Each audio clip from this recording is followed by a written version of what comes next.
What do you mean I gotta fight fair if I want to keep the fire alive? I just want everything to be happy.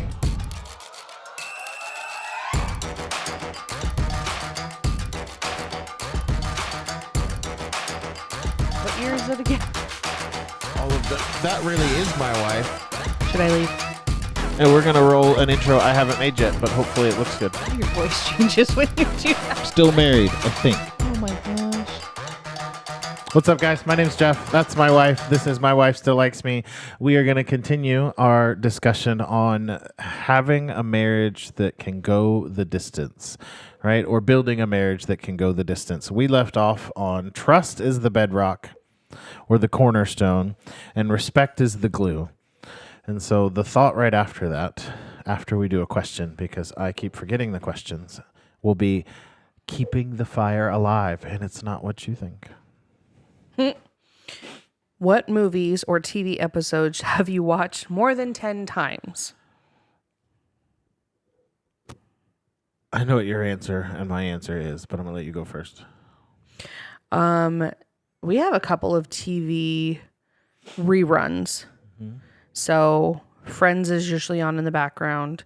Big Bang Theory is another one. Mm-hmm. Occasionally we'll go through, I love the crime dramas. I'm not going to lie. Bones is another favorite. But one of my favorite movies is Harry Potter. I'm a giant Harry Potter nerd. All the time. I'm sorry. I've just gotten used to it. You do. I was so proud of you the other day. You made a joke. I watched Divergent last night. You did? Well, I watched half of it, and then I went to go do laundry. That's another of my favorites. I was on deployment, and the only version of Friends we had was in Japanese with English subtitles. And so I watched all 10 seasons over and over and over again. Oh my gosh. In Japanese with English subtitles, which is hilarious. I never knew it was in Japanese. Yes. I knew you watched it on reruns. Oh my. Over and over and over again on a TV this big. How do you not speak Japanese yet? Because I was reading it in English. But watching Joey doesn't share food with some Japanese guy who doesn't sound like Joey trying to say that is funny. That's hilarious. It is wonderful. Anyway, so trust and respect are important. They are essential. Keep the fire alive. I can't say that line from Friends. Oh, that's from the bloopers. That's not in the movie. Or in the show. That's from the bloopers. Anyway, intimacy, and not just that kind of intimacy, which is important, right? You should be doing that regularly. And if you're not, fix it. But they might need help. Which is okay. Yes, if you need help with that, that's fine. We try to keep our family-friendly rating. I meant the doctor. Oh, if you need help with that, yeah. I thought you meant just not. I'm like, just. There's also spicy things, which you can add. But yes again, we got to keep it, spicy things. Anyway, but intimacy and the idea of being fully seen and fully loved. Right? Spending time together that's more than scrolling on your phones. Now, for some of you, that's okay. If it's okay. Because for us, when we're watching Friends, it's usually our feet are touching and we're sitting on opposite ends of the couch because we're just done for the day. Not with each other, but just done for the day. And I'm looking at my phone or working on homework and you're reading. Because it's hard to... Okay, we touch feet because it's hard to hold hands when you're scrolling, okay? But there are a lot of cases where scrolling on your phone becomes lack of intimacy. Right? Yeah. And I think there's a time and a place for those things because even though it's kind of unspoken between us, we both know at the end of the day, that is our downtime. That is our time that we have background shows on and whatever, and we're scrolling. But there's also enough times that you're like, look, babe, this is hilarious. Yes. He likes to watch bulldogs running around. It is hilarious. Oh my goodness. It is wonderful. Find French bulldogs on your chosen shorts platform and just watch them all day, and you will just be happy. He just giggles. It's hilarious. Yes. What was the... No, I'm not sharing that. You'll have to message me if you want to hear that thought, because I'm not sharing that on the show. But we also have no tech date day. Yes. Unless there's like some like emergency thing, because we both have remote teams that need help. Like my assistant is wonderful, but I don't work from the office on Friday, so I get questions. Yeah. Which is fine. But to circumvent that too, to kind of remove that, we both have smartwatches that if it is something, we can quickly look at our watch rather than picking up the phone, because I do feel like there is that unspoken urge of scrolling if we do keep our phone out. So, Yep. Open doors for your wife. yeah. I did hear though that you are 50% less likely to have a deep and meaningful relationship if your phone is down and face down. And I think it's something like 70% less likely if your phone is even up on the table. And so really making sure that you're showing your significant other that your phone is just put away. And there's even times that you don't bring it with you. So. Yeah. Mostly because they can use my watch to pay for things. This is true. But there's also that, there's sometimes where we're going out, getting away from our kids for a specific reason. We need to have a conversation, or sometimes we call them strategy meetings, where we need to focus on setting up our plans for the next year, or planning out the next couple of months, especially around the holidays. It can be especially challenging, but it's, what do we need to do? This is our budget. Any big ticket items that might be coming up, like trying to think of some of the weird one-offs that we've had. Sure. So, yeah. Yes. All of the things. Sharing your dreams, your fears, and your weird inside jokes is part of intimacy. It is. Yes. Because you don't know, like, I don't know how to support you if you don't tell me what you want to do. This is true. And we've also bounced so many of our ideas off of each other. Like, this show was a random conversation of, oh gosh, I don't even remember how this started. It was a joke because a few people said, you should have a show. Oh, And yeah. So the name came from you. Yeah. And I talking about you'll always love somebody, but you don't have to like them. Yeah. But then That applies to my kids sometimes too. like we taught a marriage Sunday school class, and people know. kept asking us to do a regular thing, and then like we sat on the idea for years, and then Mike was like, "We should just do it." And so Mike and I did 6 episodes, and we sat on them for a year and didn't post them. They were like just saved, like, and just didn't do anything with them. I know. Anyway, yeah. And here we are, hopefully one day making this a dream that I don't have to do anything anymore. I would love to just help people stay married all the time. That'd be amazing. Would be great. Anyway, and our weird inside jokes. I don't know what your inside jokes are. We have ours. I don't know what they are. I'm sure there are. They just come up randomly. Yeah. I can't think of any off the top of my, but I know we have so many. And your fears, right? Like, guys don't do this, especially guys don't do this, but we are terrified of a lot of things. Like, we hold the weight of our entire family on our shoulders and don't want to share it. Which is so irritating. It is. To me. Because it's like you think through the ideas of, like, in church words, because that's what I got in my head right now, equally yoked. And we don't. We hold it all in like, this is my job, my responsibility, which it could be, if that's the way that somebody's marriage is set up, that's, if you're a stay-at-home mom and your husband's out, or you're a stay-at-home dad and your wife's out, whatever. We have a whole thing about that, about gender roles and whatever works for you. But if that's the way your relationship is set up and it's mutual, that's fine, but he needs to have a space to talk about it. That's not just with his buddies around the fire pit. But just, talking about, hey, I want to do this thing, but I am terrified. What if it works? Yeah. Right? And, someone, I've seen a couple different examples of like the equally yoked, but if you think about in chess terms, the king realistically is what make or breaks the game.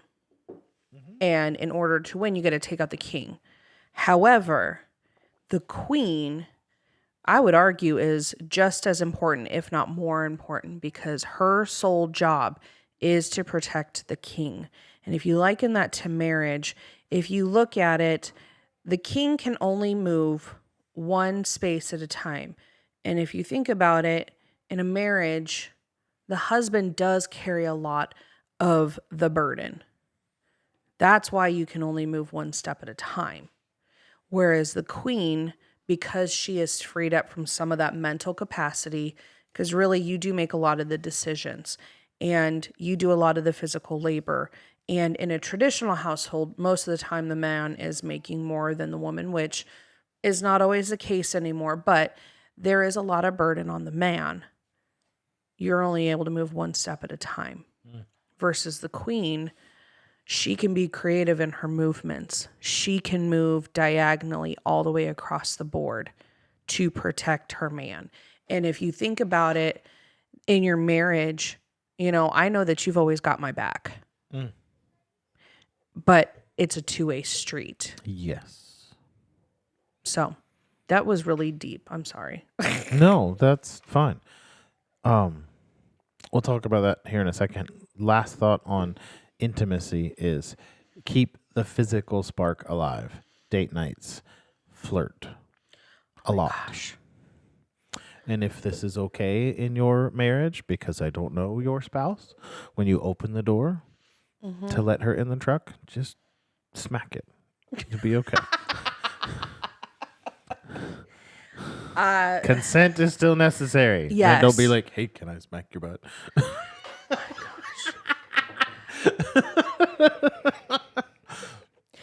I think intimacy for some people has become this like, so many people don't even know what it is, because realistically, what is portrayed on TV, what is portrayed in social media, that's not intimacy.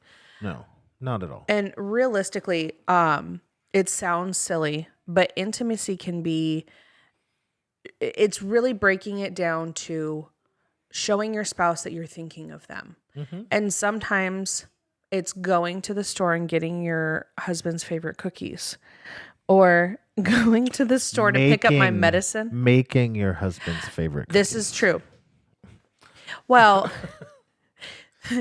he was away at camp for his birthday. Was it your birthday? No, it wasn't.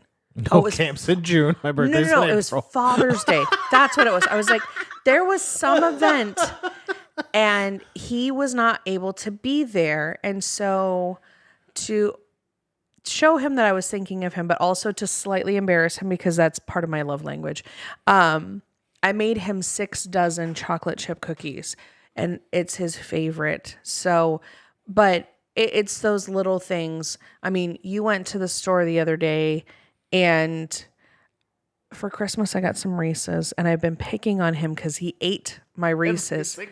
Every no. I didn't all share but one. I didn't share He did a not. single one with the kids. So I've been giving him a hard time about it. And this man went to pick up my medicine, and he came home with 3 bags of different kinds of Reese's and just set them on my desk. And in that moment, I felt so special. I laughed because it was hilarious. But it's those little things. It's opening the door. It's when we go to the gym in the morning, you wait. And it sounds silly, like you could just as easily wait in the car, but you wait to make sure that I have everything that I need, because I'm not a morning person. And, sometimes I forget something, and I can see you physically checking to make sure that I have everything that I need to get out the door. Or it's the checking on me, and occasionally, okay, more than occasionally, have you eaten today? because I forget to eat. It's a struggle. But sometimes it's the physical, you know, inappropriately brushing by your significant other, and we all have done that, hopefully. And hopefully you still do that. Or sometimes it's wearing something aesthetically pleasing to your significant other. Girls, wear that dress, wear that shirt that he likes, or dress up or dress down, depending on your particular favorite variety. But, Yeah. sometimes you got to do that extra little thing for your significant other. And it's also important that you reciprocate. Yes. I wash the dishes. Yes, he does. Yeah. So it's all of that stuff. Time together, not just adult time, but time together, sharing your dreams and your fears, opening doors, keeping the spark alive, all of those things. Intimacy doesn't just happen, it's created. So put in the work and keep the fire burning. This is my favorite one. That's not true. The last one was probably my favorite one. This is a close second. Fight right, not to win. Ooh. Fight right, not to win. Love Pretending couples don't fight is not realistic, right? No. Couples fight. And say fight, we're not talking about Mortal Kombat, right? We're talking about decisions or fighting, passionate discussions about a topic or whatever. The important part is to fight for each other, not against each other, right? And so many of the ways that we do that is staying focused on the issue, not the person, right? Your spouse is not the enemy in the discussion. It is something else, right? Yeah. I think a lot of people sometimes in the heat of the moment forget that that's your person and will say things to hurt them on purpose. And I think that's where a lot of people get in trouble. Because in the heat of the moment, it is so easy to just, this financial problem that we're having is because you spent too much money on fill in the blank. Or, we would be able to afford a bigger house if you hadn't done fill in the blank. Or if you had a better job, or if you had just gone back to school or whatever. And these are not directed at you, but these are common things that I feel like people bring up. Or, if you didn't look this certain way, or it's all these digs at what your spouse is already insecure about because you're purposely trying to hurt them. Yeah. And I think we've done a lot of work to make sure that we don't do that to each other. And I think that's why we don't fight. Sure. No, and not in the context of we would, yelling and screaming at each other and throwing things. Like, we don't do that. It's No, like, but hey, we just sit down like this and just yeah. But our conversations, though, is we've come to this mutual understanding of fighting it out is not going to make me feel heard.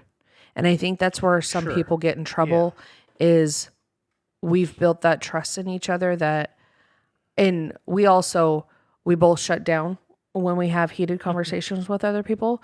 Oh, yeah. And so it just doesn't work. And so we have had to change our communication style. And this is truly why we don't fight, is because it just doesn't work for us. But when you are, because I've seen many of my friends have fights with their significant other, and at the end of the day, they're not because a fight is a way of communicating, and they're not actually communicating, and that's the problem.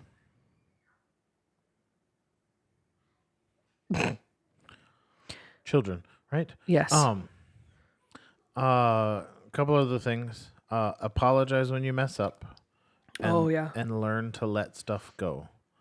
Holding on to bitterness is like drinking poison and expecting the other person to feel it. Oh, yeah. Oh, right? Conflict can tear you apart or bring you closer together. The choice is up to you guys. If you do it together and you fight to win, not to win. fight right to beat the issue and not against the other person, life will be drastically better. Yeah. Which requires us to show up on the hard days. Ooh.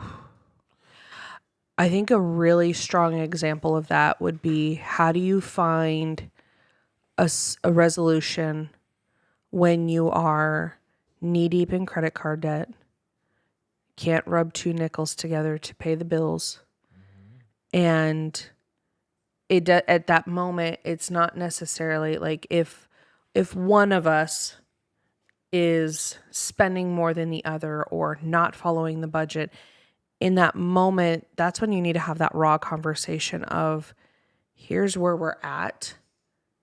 Your behavior needs to change.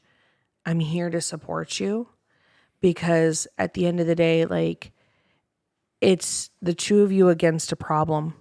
And full disclosure, it could be an addiction. There could be something else hindering you or your spouse from actually achieving your goals. And sometimes it's other factors that are outside and beyond your means of control. So if you do find yourself in that sticking point, it's okay to not be okay.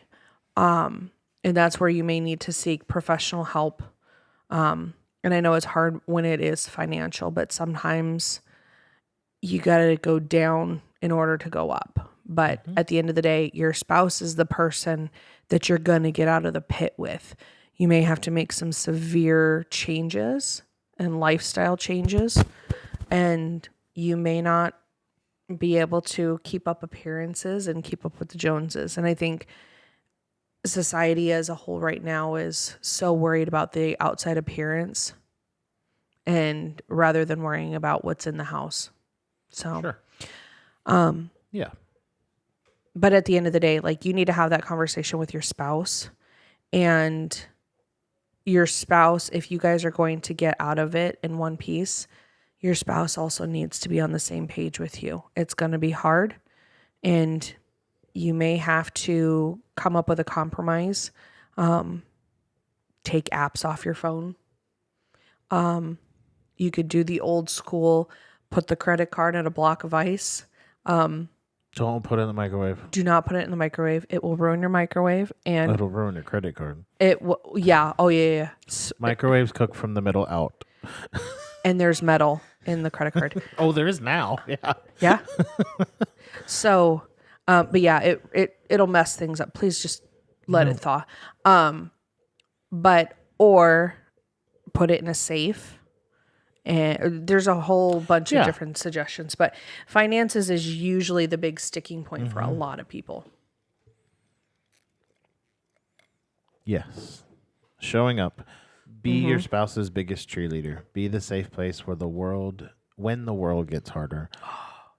Right? I saw someone the other day they said, my spouse is my biggest cheerleader, and he cheers so loud that I don't hear all the haters on the outside. And I was like, oh, that's you. Thank you. I try. Yes. Love is more than a feeling. It's a choice you make every day. Be their biggest cheerleader. The next one, which is important for us, and we don't often share this one because of just we appeal to a wider audience, but faith is at the center of what we do. So in our specific relationship, you can do a lot of things, but doing a lot of things in our lifestyle and our chosen walk, if you will, most of it would not be possible without Jesus. And so, like, we don't do devotions together. We've tried. It's just weird. But I do my time and you have your time. But we pray together. And so a lot of our day starts and ends with those things. But that is the center for us. Like, that's the beginning. That's how we start every part. So, yeah. And I do think it's important to be of the same faith. Because it's really hard if you are not sharing that same faith base, because it does feel like it's a friction. Yeah. And it can become a friction. Like it may not be now, but there will be some instances Yeah. where it'll come up, right? Oh, yeah. And it's a difficult subject because that's a very passionate discussion on both sides. Yeah. So, Yeah. All right. So the big takeaway: strong marriage is not built overnight. Obviously, facts. it's a journey. It's a daily decision to choose love, grace, and growth. So where do you start? There's so many things. You talk more. You trust deeper. Respect always. Light the fire. And don't fight to win. Fight the problem. And fight fair. Fight fair. We have a whole thing on that. I say all that to say that in most cases, if you're struggling with building a marriage that lasts, your best days are not behind you if you put these things into practice. These are things that we practice every day, every week, every month, right? We go out every Friday.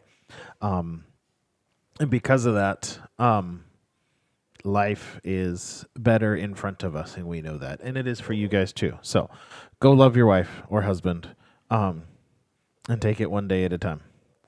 All of that said, if you feel that just all of that is not enough and you need mental health professionals, we are not it. If you need a therapist, you can go find one.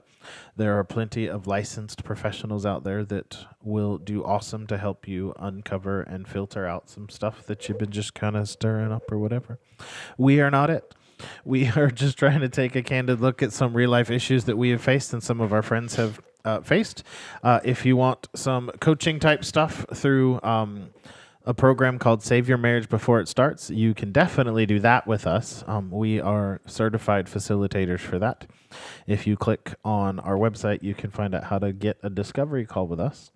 But if you need a therapist, go find one. Outside of that, mywifestilllikesme.com or on the socials at mywifestilllikesme. Hit the like button, follow, subscribe. Tell us what you want to talk about, and we'll see you next time. Later.